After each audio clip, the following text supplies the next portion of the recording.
इसकी आदत से उसका पति भी बहुत परेशान था। लेकिन ऐसा पहली बार हुआ था कि बहू की किसी कमी से पति को परेशानी थी, लेकिन सास को नहीं। एक दिन उमेश अपनी माँ के पास आता है।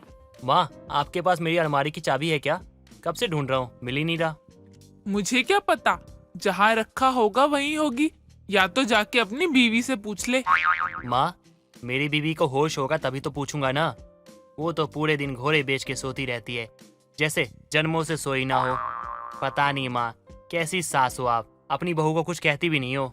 अच्छा, तो अब तेरा क्या मन है कि मैं जाऊं और तेरी बीवी से लड़ाई करूं कि तू दिन रात सोती क्यों रहती है? मन तो मेरा यही है माँ कि आप ऐसा ही करो, लेकिन मुझे पता है आप ऐसा कुछ भी नहीं करोगी, क्योंकि आप नहीं चाहती आपके और आपके बहू के बीच रिश्ता खराब हो। वाह बेटा, मैंने आज से पहले ऐसा कोई बेटा नहीं देखा जो ये कहे कि मेरी पत्नी को सुनाओ, उससे लड़ाई करो। माँ, आपको झगड़ा या लड़ने के लिए थोड़ी कह रहा हूँ मैं तो बस ये कह रहा हूँ कि आप उसकी गलत बातों पे से टोका करो, ताकि उसे अपनी गलती समझ जाए और अपनी गलत आदतों पे वो सुधार लाए। उसकी कोई गलत आदत नहीं है, अब उसे नींद आती है तो वो सोती है, उसमें मैं क्या करूं? तुझे या मुझे नींद नहीं आती तो हम नहीं सोते। माँ, पिछले जन्म में क्या वो कुंभकर्ण की बहन थी जो दिन रात सोती है फिर भी उसकी नींद पूरी नहीं होती? देख, सुबह सुबह मेरे पास आकर मेरा सर मत खा। जब मेरा दिल करेगा मैं उसे जगा दूंगी। तेरा काम है तू खुद ही जाके उसे जगा ले। आपने उसे कभी जगाया हो और वो उठ गई हो, ये चीज ना आप सपने में ही देखना। मैं आपके पास आने से पहले ना उसे जगा कर आया हूँ, बहुत कोशिश की, नहीं जागी वो। अगर ऐसी बात है तो अपनी नजरें तेज कर और जाके पूरे कमरे में अच्छे से ढूंढ, मिल जाएगी। माँ, आप मेरी माँ हो, वो मेरी पत्नी है। आप दोनों के होते हुए मुझे सारा काम खुद करना पड़ता है, तो क्या फायदा आप लोगों के होने का? उमेश इतना कहकर अपने कमरे में वापस चला जाता है और गुस्से में अपने कमरे का सारा सामान उठाकर फेंकने लगता है। तभी सरिता पीछे से आकर बोलती है, तू चुपचाप जाके सोफे पर बैठ जा, मैं चाबी ढूंढ देती हूँ। जब बोला था तब तो आई नहीं। अब रहने दीजिए माँ, मैं खुद ही देख लेता हूँ, ढूंढूंगा, मिल जाएगी। अच्छा, अब गुस्सा मत कर, मैं ढूंढ देती हूँ, वरना और देर हो जाएगी तुझे। सरिता चाबी ढूंढना शुरू करती है। तभी उसे खिड़की के पास एक चाबी नजर आती है और सरिता जैसे ही चाबी से अलमारी खोलती है तो वो खुल जाती है। अलमारी खुली देखकर उमेश खुश हो जाता है और उसे जो भी चीजें लेनी होती हैं वो वहाँ से लेकर चला जाता है। इसके बाद सरिता रसोई में जाती है और देसी घी डालकर मूंग की दाल का हलवा बनाने लगती है। तभी कमला वहाँ पर आती है, जिसे देखकर वो अपना सर पकड़ लेती है और कमला से बोलती है, दुनिया को खबर हो या ना हो, लेकिन तुझे जरूर पता चल जाता है कि मैं मूंग दाल का हलवा बना रही हूँ, और तुरंत सूंघते हुए पहुँच जाती है। पता कैसे नहीं लगेगा, तेरे गांव के घी की जो खुशबू है वो पूरे मोहल्ले को महका देती है, जिसकी खुशबू आने के बाद पाँव घर में रुकते ही नहीं है। अच्छा, इसका मतलब मुझे घी बदलना पड़ेगा। अरे सरिता, अब नहीं खिलाना है तो ऐसे ही मना कर दे, बातों को घुमाने की क्या जरूरत है। रहने दे, मैं जा रही हूँ। मुझे पता है कि तू कहीं नहीं जाने वाली, इसलिए नाटक मत कर, और अब आ ही गई है तो हलवा खा कर ही जाइयो। जब तू इतना बोल ही रही है तो भला मैं कैसे मना कर सकती हूँ, जरूर खा कर जाऊंगी। लेकिन मैंने तो एक ही बार बोला था, तू तो सच में तैयार हो गई। ठीक है, अब तो मैं सच में जा रही हूँ। अपनी इतनी बेइज्जती कराने के बाद कौन खाएगा, रख अपना हलवा अपने पास। मैं तो मजाक कर रही थी, चलकर हॉल में बैठ, मैं हलवा लेकर आती हूँ। कमला सरिता की बात सुनकर जल्दी से हॉल में जाकर बैठ जाती है और सरिता उसके लिए हलवा लेकर आती है। हलवा खाकर कमला खुश हो जाती है। कुछ भी कहो, लेकिन 36 पकवान एक तरफ और तेरे हाथ का हलवा एक तरफ, खाकर दिल खुश हो जाता है। वैसे तेरी बहू कहाँ है, दिखाई नहीं दे रही। तू तो ऐसे पूछ रही है जैसे तुझे पता ही नहीं है कि मेरी बहू का क्या काम है। इसका मतलब वो अभी तक सो रही है? हाँ, वो सो रही है, उसके पास सोने के अलावा और कोई काम नहीं है। लेकिन तू उसे जगाती क्यों नहीं है, कुछ बोलती भी नहीं है। बड़े घर की होने का मतलब ये थोड़ी है कि अपनी मनमानी करे। मैं तेरी तरह पागल थोड़ी ना हूँ जो उसे जगाऊंगी, उसके सोने में ही मेरा फायदा है। उसके पास जितने महंगे कपड़े गहने होते हैं, मुझे जब भी कहीं जाना होता है मैं लेकर पहन लेती हूँ। 1 2 4 चुरा भी लेती हूँ, उसे पता ही नहीं चलता। आलसी इतनी है कि ढूंढती भी नहीं, सीधा अपने पापा को फोन करके दूसरा मंगवा लेती है। अच्छा, तब तो दिन भर सपने वाली बहू होने के बहुत फायदे हैं। बिल्कुल है, घर का सारा काम वाली बाई कर जाती है और खाने की चीजें मैं खुद बना लेती हूँ। मस्त पूरे दिन आराम से अपनी पसंद की चीजें खाती पीती रहती हूँ और घर में भी शांति रहती है। तू तो बहुत चालू है, लेकिन अच्छी चालाकी है तेरी। अब मैं जाती हूँ, घर खुला छोड़कर आई हूँ। कमला चली जाती है। कुछ देर बाद उसकी बहू रचना सोकर उठती है और अपनी सास के पास जाती है। गुड मॉर्निंग मम्मी जी, क्या कर रही हैं आप? कुछ नहीं बहू, बस बाजार जा रही थी सब्जी लेने के लिए। माँ जी, आप सुबह सुबह सब्जी लेने क्यों जा रही हैं? बहू वो क्या बताएंगी, मैं बताता हूँ। माँ सब्जी लेने जा रही हैं क्योंकि आपकी जो गुड मॉर्निंग है ना, वो कब की खत्म हो गई, अभी गुड इवनिंग है। लेकिन तुम्हें उससे क्या, तुम्हें क्या ही फर्क पड़ेगा? दिन हो चाहे रात हो, तुम्हें दोनों समय तो सोना ही होता है। तो तुम्हें क्या मतलब, चाहे दिन हो चाहे रात हो गई गलती, अब क्या बच्चे की जान लोगे? तुमसे अच्छा ना एक छोटा बच्चा होता है, उसे भी अपनी जिम्मेदारी का एहसास होता है। लेकिन तुम हो कि तुम तो एक छोटे बच्चे से भी गई गुजरी हो। आपको तो मुझे सुनाने के सिवा कोई काम ही नहीं आता है, लेकिन मुझे बहुत काम है। ओ माय गॉड, मैडम जी को काम याद आ रहा है। तुम कहो ना तो तुम्हारे पिताजी को फोन करके ना बोल देता हूँ, वो खाना बना के ना भेज देंगे। थोड़ा बहुत तुम और आराम कर लेना, सोते सोते थक गई होगी ना, थोड़ा और सो लेना। आप मेरा मजाक उड़ा रहे हैं? हाँ, लेकिन तुम्हें उससे क्या, तुम्हें कौन सा असर होने वाला है किसी बात का? आपसे तो बात ही करनी बेकार है, आप जलते हैं मेरे आराम देखकर। मेरे पास इतना फालतू का समय नहीं है कि मैं तुमसे बहस करूं। मुझे बस इतना कहना है कि कल मेरे दोस्त के घर पे गृह प्रवेश है। उसकी वाइफ ने मुझे इंसिस्ट किया है कि मैं तुम्हें लेकर जाऊं, इसलिए हाथ जोड़ के कहता हूँ, प्लीज तुम कल समय से तैयार हो जाना, सोना मत। ओके, तैयार हो जाऊंगी। आप भी कल देख लेना, मैं सोने के अलावा और भी काम कर सकती हूँ। रचना इतना कहकर वहाँ से चली जाती है। अगले दिन उमेश अपने दोस्तों के घर जाने के लिए तैयार हो जाता है, लेकिन रचना आराम से सो रही होती है। तभी उमेश रचना को कई आवाज देता है, लेकिन वो नहीं उठती, जिस पर उसे बहुत गुस्सा आता है और वो पानी का जग उठाकर उस पर फेंक देता है। लेकिन रचना फिर भी नहीं उठती। वो जबरदस्ती उसे उठाकर बैठा देता है। मैंने तुमसे कल कहा था ना समय से तैयार हो जाना, लेकिन तुम हो, तुम्हारी आँख ही नहीं खुली। मैं उठ गई हूँ, बस थोड़ी देर का समय दीजिए, मैं अभी तैयार होकर आती हूँ। पक्का ना, झूठ तो नहीं बोल रही ना तुम? देखो वैसे ही बहुत देर हो चुकी है, कितनी नींद आती है तुम्हें? मैं सच बोल रही हूँ, मैं उठ गई हूँ, मैं बस अभी आती हूँ। रचना जैसे तैसे तैयार होती है और जल्दबाजी में अपने पैसों का बैग घर पर ही भूल जाती है। कुछ देर बाद उमेश और रचना बाहर चले जाते हैं और सरिता किसी काम से रचना के कमरे में जाती है। उसे नोटों से भरा बैग मिल जाता है, जिसे देखकर वो बहुत खुश होती है। हे भगवान, हर जन्म में मुझे ऐसी ही सोने वाली बहू देना, जो दिन भर सोए और मेरा फायदा होए। लगता ही नहीं है कि घर में बहू है, वरना हर घर में बहू के आने के बाद सास का जीना हराम हो जाता है। लेकिन यहाँ तो मेरा फायदा ही फायदा है। सरिता अपने दिन भर सोने वाली बहू से बहुत खुश थी, क्योंकि उसके दिन भर सोने के कारण उसके अनेकों फायदे थे और उसके बेटे को अनेकों दुख, जिसके चलते दोनों में जल्दी नहीं बनती थी। सुजाता ने अपने बेटे की कुछ ही दिनों पहले शादी की थी और सुजाता की बहू उसके बेटे की पसंद की थी, जो साउथ इंडियन थी। अब सुजाता की ये साउथ इंडियन बहू रोज ही अपने हाथों का बना हुआ साउथ इंडियन खाना अपनी सास को दिया करती थी। एक रोज सुबह के समय सुजाता के घर उसकी पड़ोसन विमला का आना होता है।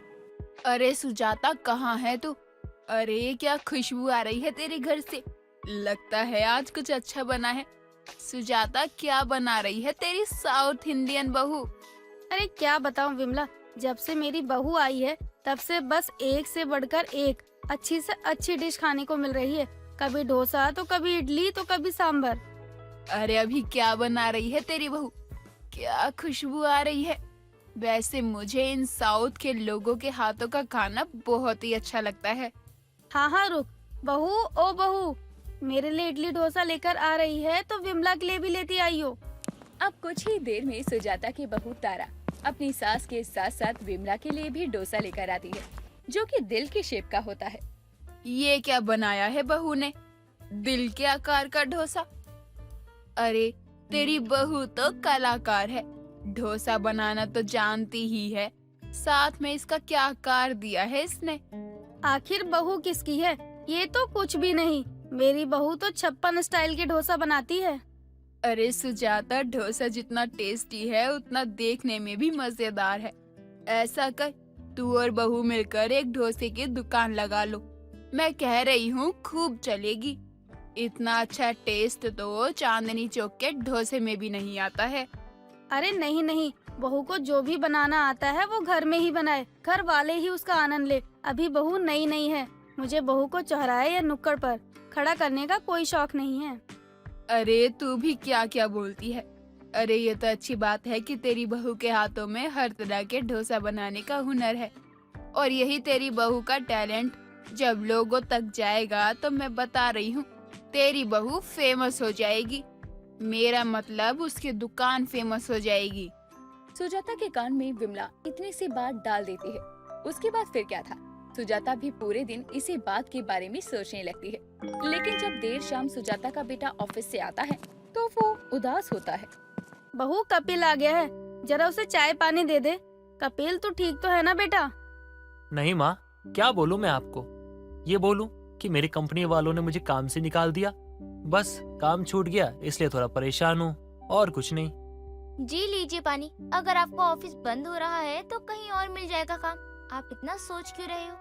अरे काम तो मिल ही जाएगा, लेकिन तनख्वाह उतनी नहीं मिलेगी ना। तनख्वाह तो कम मिलेगी ना। मुझे वहाँ कई साल बीत गए तो ज्यादा पैसे मिलते थे, अब कहीं नई जगह जाऊंगा तो कम पैसे देंगे।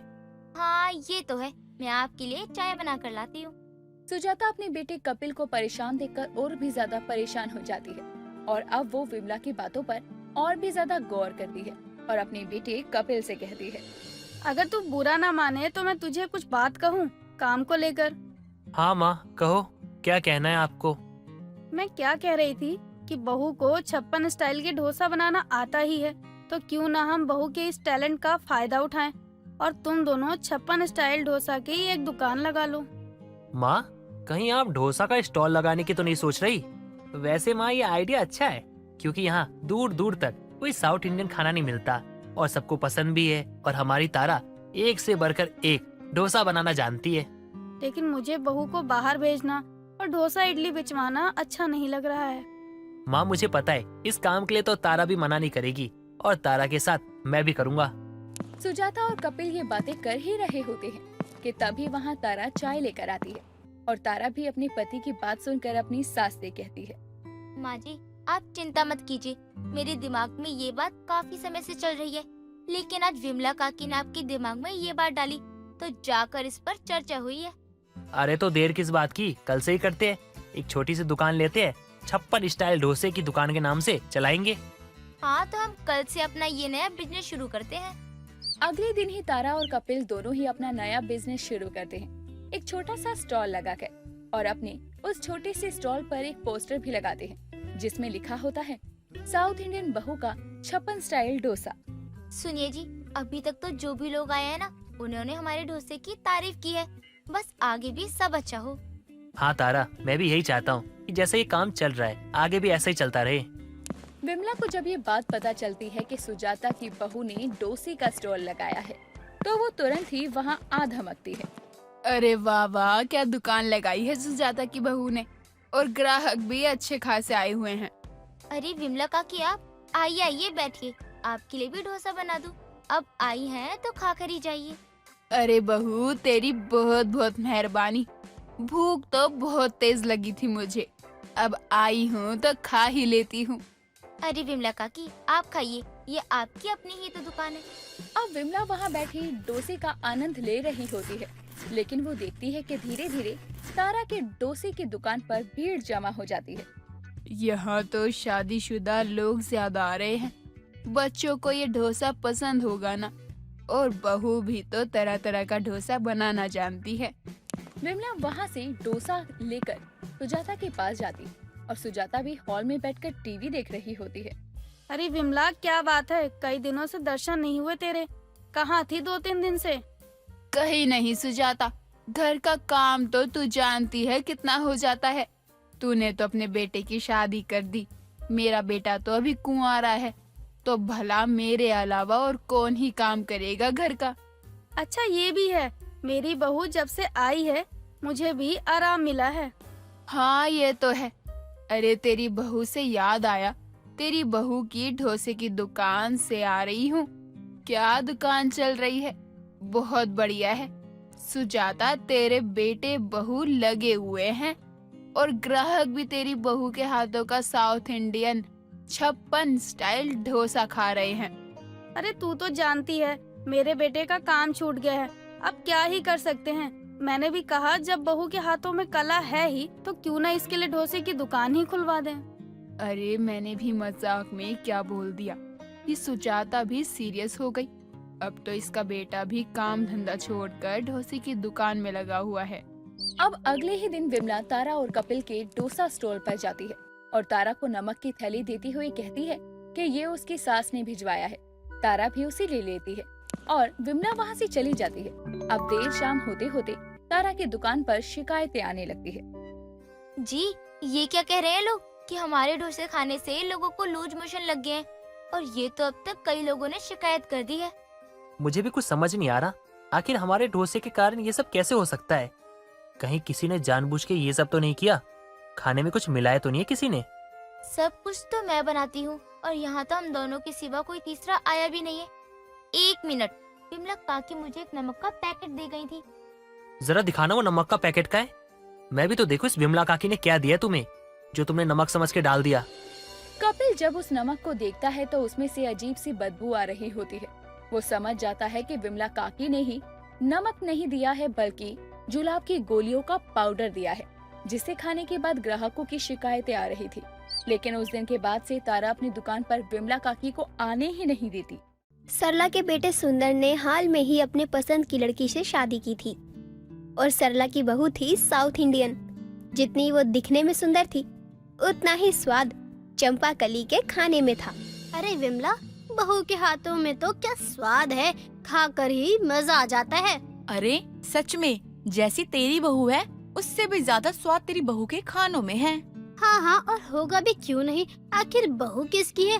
वैसे तुझे पता है, जब मैं बहू को देखने गई थी पहले तो गुस्सा थी कि मेरा नालायक औलाद किससे शादी कर रहा है, लेकिन जैसे ही मैंने अपनी बहू चंपा कली को देखा तो मेरा गुस्सा शांत हो गया, और थोड़ा बहुत जो गुस्सा बचा था वो तब शांत हो गया जब बहू ने नींबू वाले चावल खिलाए।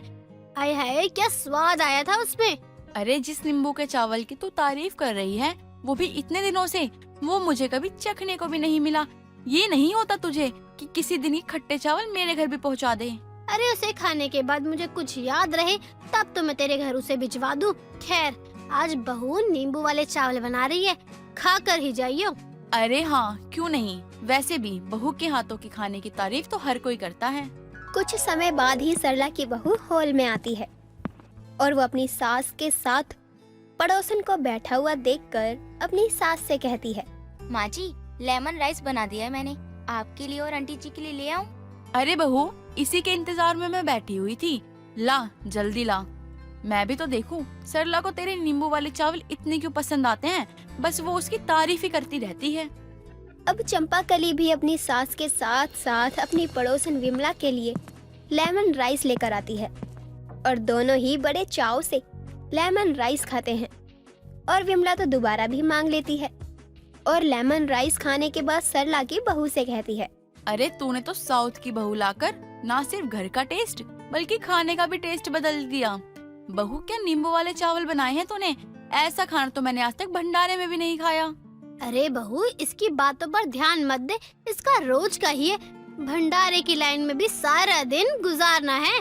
माँ जी, अब और लेंगी क्या? थोड़े से और बचे हैं, थोड़े ही बनाए थे। नहीं बहू, अब तू खा ले, और सुंदर आए तो उसके लिए भी बना दियो ये नींबू वाले चावल, उसे खूब पसंद है। विमला को सरला की बहू के हाथों के लेमन राइस खूब पसंद आते हैं और वो अपनी बहू को भी कहती है कि वो सरला की बहू की तरह ही लेमन राइस बनाया करे। लेकिन किसी को लेमन राइस बनाने नहीं आते थे, जिस वजह से विमला भी सरला के घर अब कुछ ज्यादा ही आने लगी थी ताकि उसे सरला की बहू के हाथों का लेमन राइस खाने को मिल जाए। अरे सरला, तू तो खाना ऐसे छुपा रही है जैसे मैं तेरा खाना छीनने ही आई हूँ। अरे नहीं, मैं तो बस प्लेट रखने जा रही थी। वैसे जब से तूने मेरी बहू के हाथ के लेमन राइस खाए हैं तब से तो कुछ ज्यादा ही मेरे घर आने जाने लग गई है। क्या बात है? अरे अब मैं तुझसे मिलने नहीं आती तो तू कहती कि आजकल दिखती ही नहीं है और मिलने भी नहीं आती है, तो बस इसलिए मैं तुझसे मिलने आ गई। अब तू कह रही है कि बहुत आना जाना करती है। तू बता, तू चाहती क्या है? ना हो क्या तेरे घर? चल ये ले, थोड़ा सा बचा है, खा ले। और मैं अच्छे से जानती हूँ तो मेरे घर मेरी बहू के हाथों के बने लेमन राइस खाने ही आती है। माना कि तेरी बहू के हाथों का लेमन राइस बहुत पसंद है मुझे, लेकिन इसका मतलब ये नहीं है कि मैं तेरे घर यही खाने खाने आऊँ। अरे आराम से खा खा तो ऐसे रही है जैसे तेरे घर वालों ने ना जाने कब से तुझे खाना ही नहीं दिया। सरला, तुझे अब क्या बताऊं, कल मेरी बहू से मेरा झगड़ा हो गया, वो भी इस बात को लेकर कि तू भी मेरे लिए ऐसे नींबू राइस बना। लेकिन मेरी बहू ने तो साफ साफ मना कर दिया। और पता है क्या कहती है, आपको तो मैं गरम रोटी ना बना के दूं तो ये लेमन राइस तो दूर की बात है। तू भी अपनी बहुओं को ये सब काम कह ही क्यों रही है? तू भी बिना बात मुद्दा बना रही है, जबकि 2-3 दिन से रोज तू मेरे घर से नींबू वाले चटपटे चावल खाकर जाती है। और तू उसके बदले में कितना सुनाती है। अरे ये भी तो देख, तेरी बहू को कुछ कहना नहीं पड़ता। ऐसे ही समय बीत रहा था।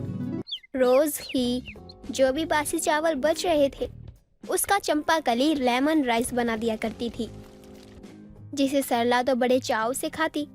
साथ में चंपाकली का पति सुंदर भी अपने ऑफिस लेमन राइस लेकर जाया करता, जिसकी खूब तारीफ हुआ करती थी। एक रोज शाम के समय सभी हॉल में बैठे होते हैं। बहू, जब से तू इस घर में आई है अपने साहू का खाना खिला खिला कर तूने जीभ का स्वाद ही बदल दिया। कहाँ मैं उबली हुई सब्जी खाती थी और ये तो खाना छूता भी नहीं था। आज ये नहीं खाना, इसमें तेल है, डाइट पर हूँ, ऐसा बोल बोल कर ये सब खाना नहीं खाता था। लेकिन अब जब देखो खाता भी है और ऑफिस भी लेकर जाता है। माँ, आपको पता नहीं है, मेरे ऑफिस में मेरे सारे दोस्त चंपाकली के हाथों के खाने के फैन बन चुके हैं और जब भी मैं ऑफिस पहुँचता हूँ मुझसे मेरा खाना छीन कर खाने लग जाते हैं। और अपनी पड़ोसन विमला, वो तो रोज 2 बार आती है यही नींबू वाले चावल खाने के लिए। बहू, सच में तेरे हाथों में तो जादू है। सरला, सुंदर और विमला के साथ साथ सभी को चंपाकली के हाथों का लेमन राइस बहुत पसंद आ रहा था। लेकिन अब सब इस बात से अनजान थे कि चंपाकली आखिर लेमन राइस बनाती कैसे है। एक रोज सरला के पेट में दर्द होता है और उसे उल्टियां होने लगती हैं। और जब सरला को डॉक्टर के पास ले जाया जाता है तो डॉक्टर चंपाकली से कहता है कि बासी खाना और ज्यादा खाना खाने से सरला को फूड पॉइजन हो गया है। लेकिन डॉक्टर साहब, मैंने तो ऐसा कुछ भी नहीं खाया। लेकिन बहू तो सुबह शाम सिर्फ ताजे चावल के साथ नींबू वाले चावल बना देती है। क्यों बहू? माँ जी, आज आप ये चावल मत खाइए, क्योंकि आपको दवा लेनी है और आपके लिए दवा जरूरी है, वरना आप ठीक नहीं होगी। अरे बहू, वो डॉक्टर ही मुझे पागल लग रहा था। मैं भला बासी खाना क्यों खाऊंगी, बल्कि तू तो मुझे हर वक्त खाना ताज़ा बनाकर खिलाती रहती है। हाँ माँ जी, अब आप दवा खाकर आराम कर लीजिए, तब तक मैं आपके लिए कुछ हल्का सा खाना बना दूं, दलिया या खिचड़ी। अरे नहीं बहू, मुझे तो वही चावल खाने हैं, इतने दिन से खा रही हूँ, लेकिन एक भी बार मन में ये नहीं आ रहा कि अब ना खाऊं। सरला की बहू अपनी सास को कुछ नहीं कहती है और वो किचन में खाना बनाने चली जाती है। तभी चंपाकली का फोन आता है और वो अपने कमरे में फोन पर बात करने चली जाती है। लेकिन कुछ देर बाद जब सरला किसी काम से किचन में आती है तो वो देखकर हैरान थी कि उसकी बहू ने बहुत सारे चावल उबाल रखे हैं। ये चावल कम से कम 5 किलो से ज्यादा होंगे और इसने उबाल कर कपड़े में बांध रखे हैं। इसका मतलब कि वो डॉक्टर सही कह रहा था कि मुझे बासी खाने से उल्टियाँ लगी हैं। माँ जी, आप किचन में, मुझे कह दिया होता क्या काम था। वो सब छोड़ और ये बता कि ये क्या है। तू नींबू वाले चावल कौन से चावल के बनाती आई है? ये उबले हुए 4 दिन पुराने चावल के। माँ जी, अब तो आपको पता ही चल गया है कि ये चावल बासी है, लेकिन ये चावल कल उबले हैं और ये 2-3 दिन चलेंगे। सिर्फ मैं चावल में तड़का लगाती हूँ, राई, हींग, मूंगफली, काजू और लेमन का। बहू, तू ये सब करती रही, लेकिन मुझे तुझ पर शक भी नहीं हुआ। और तो और तूने जो भी किया है सही नहीं किया। तेरे बासी चावल की वजह से मेरी तबीयत खराब हो गई। माँ जी, तो मैं क्या करती, चावल बनाने में भी तो समय लगता है, और ये उबले हुए बासी चावल तो पता ही नहीं चलते हैं तड़का लगाने के बाद।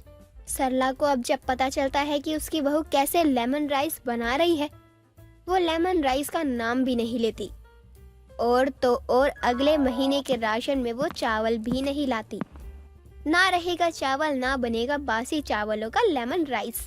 कोमल बहुत ही जिम्मेदार बहू थी, और हो भी क्यों ना, आखिर घर की बड़ी बहू जो थी, जिम्मेदारियां तो आएंगी ही कोमल के कंधों पर। लेकिन हाल फिलहाल में कोमल ने देवर श्याम की शादी की थी और कोमल की देवरानी चमेली गांव से थी। एक दिन हॉल में बैठी कोमल की सास सरला कोमल से कहती है, बहू देख, चमेली भी इस घर में 1 सप्ताह से ज्यादा रह चुकी है। आज उसे कह कि कुछ अच्छा खाना बनाए।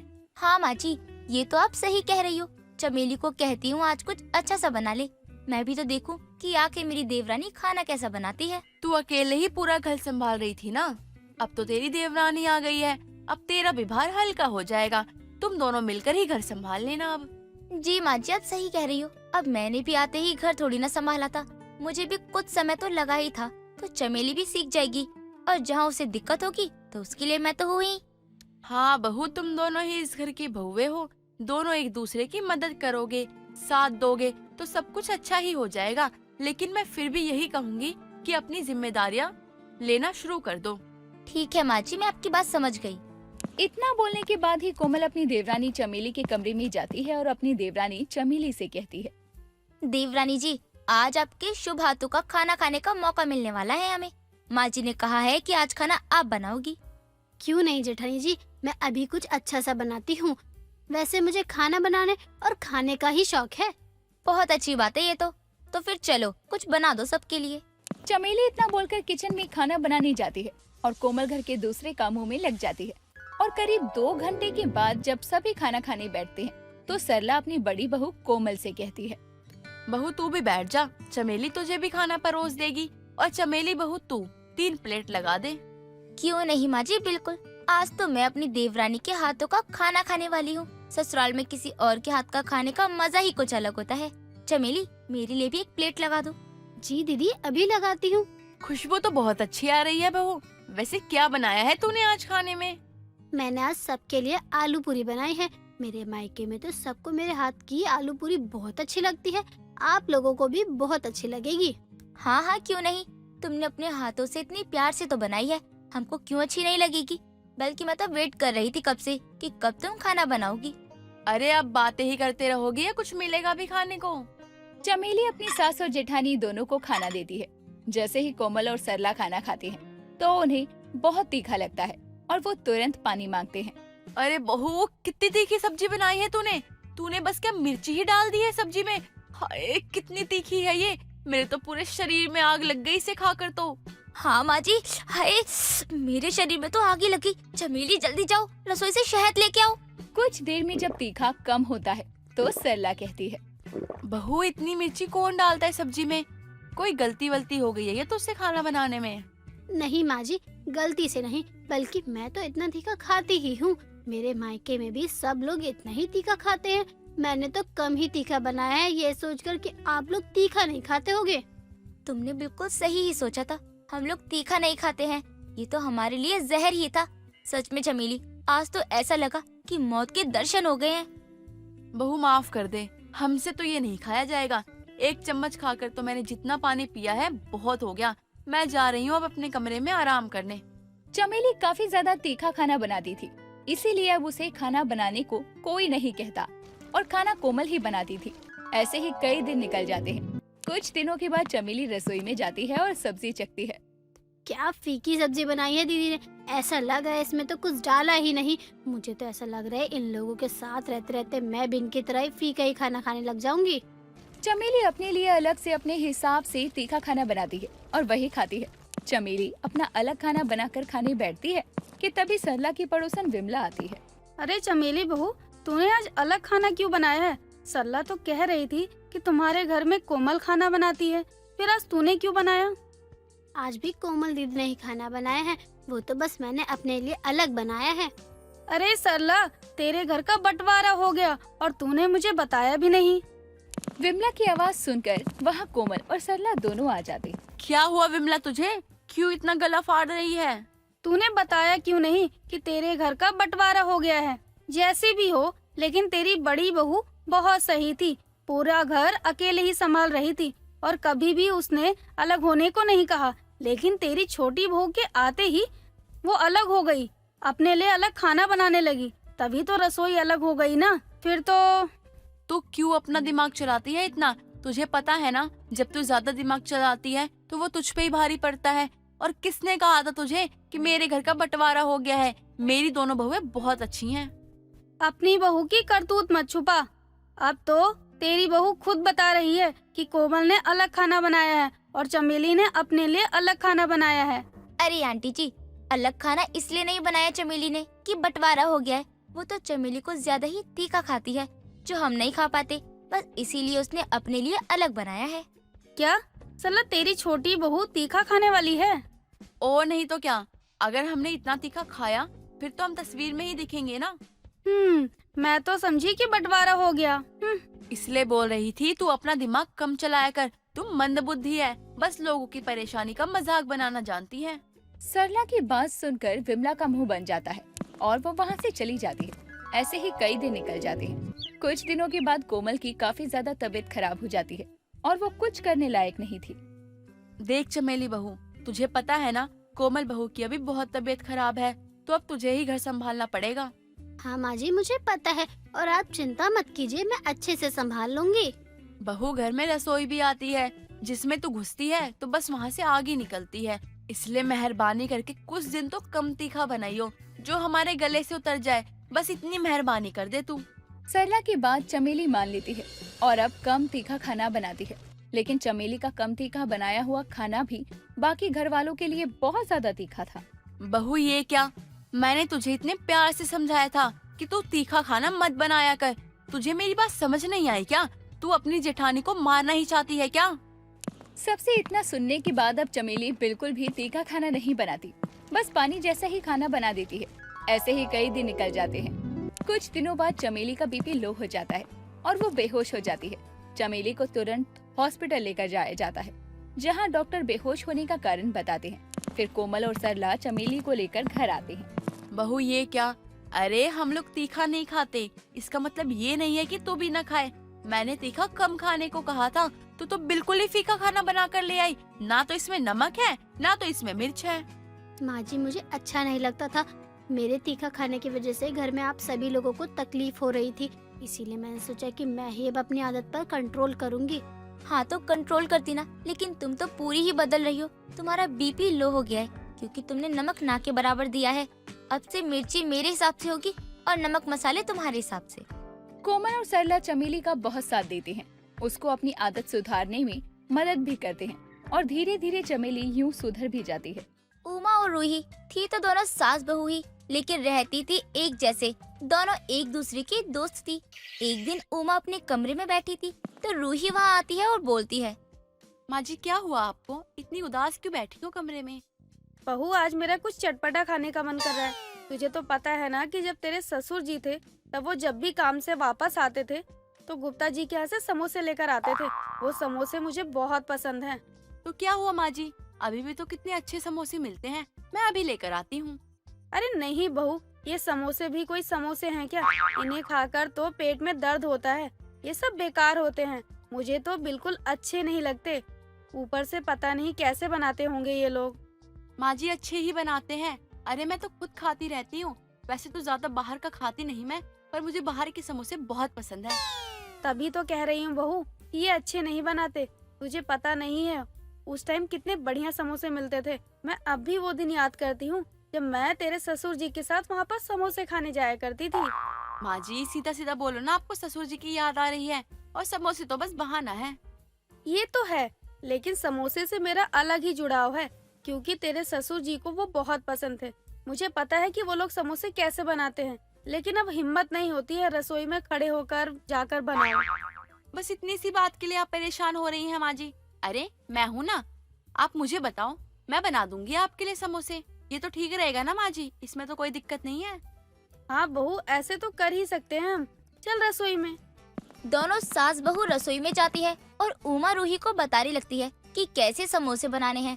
ठीक वैसे ही रूही भी बनाने में लग गई थी। कुछ देर बाद जब समोसे कढ़ाई से तलकर बाहर निकालती है तो अपनी सास को देते हुए रूही बोलती है, ये लीजिए माँ जी और खाकर बताइए गुप्ता जी के समोसे का कैसा स्वाद है और कैसा नहीं। अरे वाह बहू, बिल्कुल वैसा ही लग रहा है जैसा तेरे ससुर जी लाया करते थे समोसे, तभी तो हम इसे स्पेशल समोसे कहते हैं। बहू तू भी खा ले एक बार, ऐसे समोसे बार बार मिलते ही कहाँ हैं।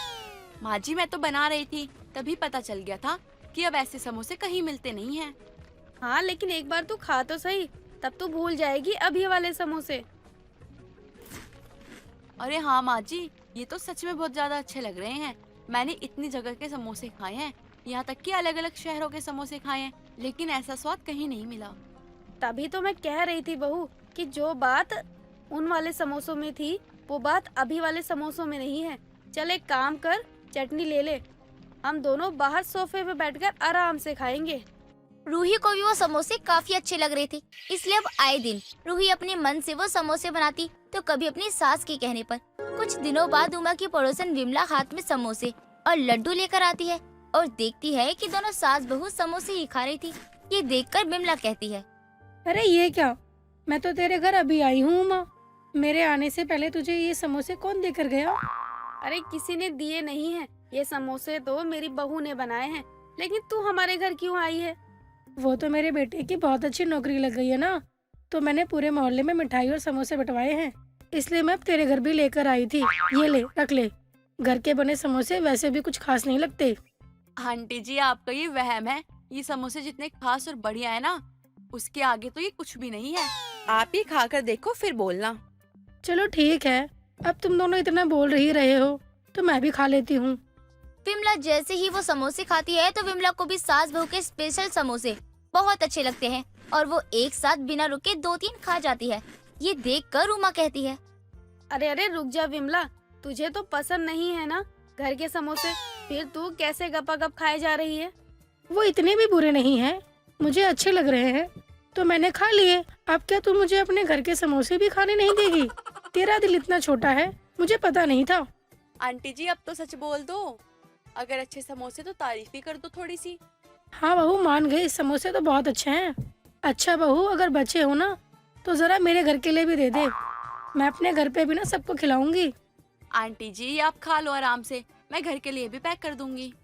विमला को समोसे काफी अच्छे लगते हैं और वो फिर अपने घर भी लेकर जाती है। विमला पूरे मोहल्ले में सास बहू के स्पेशल समोसों की बात फैला देती है, जिसे हर कोई तो उमा के घर आता वो सास बहू के स्पेशल समोसे जरूर खाता था। सब कुछ बहुत अच्छा चल रहा होता है, लेकिन कुछ दिनों बाद उमा का बेटा अमन घर आता है तो वो बहुत परेशान था। अमन को परेशान देखकर उमा और रूही दोनों उसके पास जाते हैं तो उमा अमन से कहती है, क्या हुआ अमन बेटा, तू किस बात के लिए परेशान है? माँ, मैं बहुत परेशान हूँ। मैं जिस कंपनी में काम करता हूँ वहाँ बहुत नुकसान हो रहा है। कंपनी से नए पुराने कई बंदों को निकाल दिया गया है। बाहर मार्केट में जॉब ही नहीं है। क्या होगा माँ, मुझे कुछ समझ में नहीं आ रहा, कैसे काम चलेगा? आपको तो नहीं निकाला है ना नौकरी से, फिर आप क्यों परेशान हो रहे हो इतना? माँ, मैं पिछले 1 महीने से नोटिस पे हूँ, अब बस 5 दिन बचे हैं, कहीं दूसरी नौकरी भी नहीं मिली माँ। अब काम कैसे चलेगा, हमारा घर कैसे चलेगा? अगर मुझे काम नहीं मिला तो हम लोग क्या खाएंगे माँ, क्या पिएंगे? हम तो पैसों के लिए मोहताज हो सकते हैं माँ। क्या करूँ, कुछ समझ नहीं आ रहा माँ। आप लोगों का ध्यान मैं कैसे रखूंगा? बेटा तू परेशान मत हो, भगवान सब देख रहा है। कुछ न कुछ तो उन्होंने हमारे लिए अच्छा ही सोचा होगा, और भगवान पर भरोसा रख, सब ठीक हो जाएगा। हाँ माँ, मुझे भगवान पे भरोसा है, लेकिन अपने हालात पे, अपनी किस्मत पे, अपने आप पे नहीं है माँ। माँ, मैं सबके बारे में सोचता हूँ, सबका भला सोचता हूँ, आखिर में मेरे साथ ही बुरा होता है माँ। मैं क्या करूँ माँ, क्या करूँ? और अब तो मेरा काम भी चला जाएगा, हम कैसे घर चलाएंगे माँ? मुझे कुछ समझ नहीं आ रहा, कुछ नहीं पता। अमन काफी ज्यादा परेशान था। 5 दिन बाद उसकी नौकरी चली जाने वाली थी।